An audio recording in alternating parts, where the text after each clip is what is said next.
Hey everybody, Casey here with Life Abstract Gaming, and today I want to talk about one of the newest video game to movie adaptations in theaters, Tomb Raider. What are you doing here, Lara? 7 years I've been on this island. Your father, he put me here. Now I see the likeness, intelligence, the recklessness.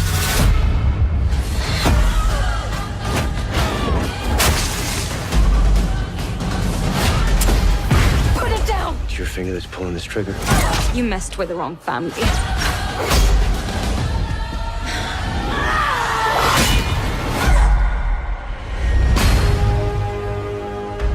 This iteration of Tomb Raider is a reboot of a movie franchise based on the reboot of the game franchise. The Tomb Raider games made the lead character Lara Croft a household name, and as one of the digital pioneers of female representation in games, the impact and popularity that the series garnered could easily place Lara Croft on a list of iconic game characters alongside the likes of Mario and Sonic. Their exclusivity to the PlayStation consoles were a big help in getting Sony a foothold in the home console market, so the original movie adaptation titled Lara Croft Tomb Raider, starring the equally iconic Angelina Jolie, was no surprise.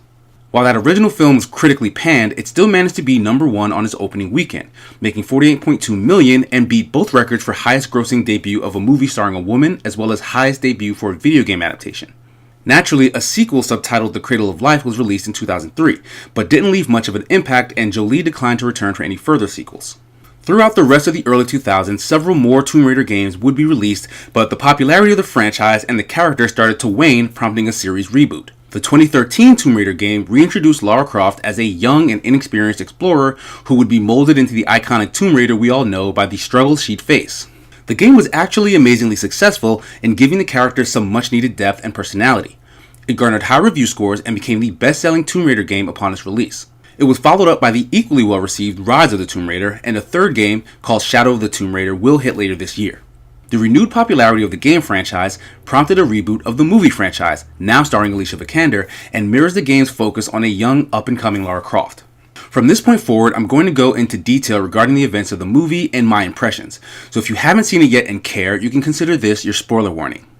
Right off the bat, I have to say that I don't think I've ever seen a game movie adaptation match the look and feel of its source material so closely. Even from previews, if you weren't paying attention, it could be hard to even tell the difference between seeing clips of the Tomb Raider games versus the Tomb Raider movie. Several scenes even look to be total shot recreations that seem to suggest that the source material was used as a sort of Bible for the movie's production. I played through the first game several years ago, but I still remember the basic premise of the plot.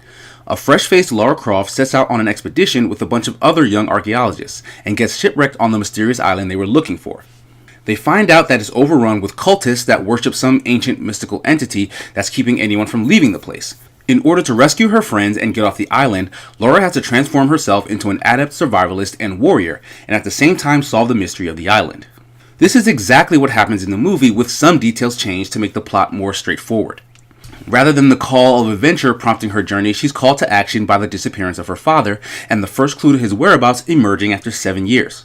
Various setup scenes before this, though, show that Lara possesses multiple skills, like MMA training and outsmarting a number of bikers in a Foxcatcher-style race. She's shown practicing archery as a child, as well as having an obsession with puzzles, which she supposedly inherited from her dad. All of this setup serves the purpose of making sense of what she does on the island once things go bad, and thanks to that, I found all of it believable. One of the few criticisms of the game was the rushed transition from a naive grad student to a hardened killer. This is a side effect, though, of having the majority of gameplay be combat focused. By the end of the playthrough, Lara will have needed to murder several dozen enemies, if not a few hundred. A movie doesn't have to go down that route, and this one doesn't. We get a very visceral and desperate fight scene where Lara, out of necessity, takes a man's life who would have killed her, and it feels necessary and believable. Afterwards, she seriously injures a few bad guys, but doesn't kill again, I don't think, until near the end of the movie, and that one is the main bad guy. In my opinion, the antagonist Matthias Vogel, played by Walton Goggins, feels a little flat. He was desperate to find whatever valuable secret was on the island after being stranded there for 7 years, but not because it was impossible to leave, but because he hadn't found what he was getting paid for. One of the first things he says about himself to Lara when they meet is that he has 2 daughters, the oldest of which would be about her age now. All that information would lead you to believe that his heart wasn't in his mission, that maybe he could be swayed to do the right thing, but he's steadfast and murderous till the end. He inflicts unbiased harm toward Lara with no inclination that he's seeing his children in her or thinking about how they'd see him if he did make it back. Ultimately, he dies with no redemption or lasting effect on the heroes, just a pretty cookie-cutter villain with the blandest of motivations and cheapest of attempts to make him relatable despite how good Goggins is as an actor. Some other small details that I really liked were in the form of what I felt were cute nods to actual game design within the movie. There are 2 instances I can think of where clues to a puzzle were presented to the audience, and if you were quick-witted enough, you could have guessed the solution before the characters in the movie did. There was also a scene with very noticeable explosive barrels piled around a camp during a gunfight. Any gamer would instantly recognize this video game trope of shooting the barrels to cause explosions to take out enemies.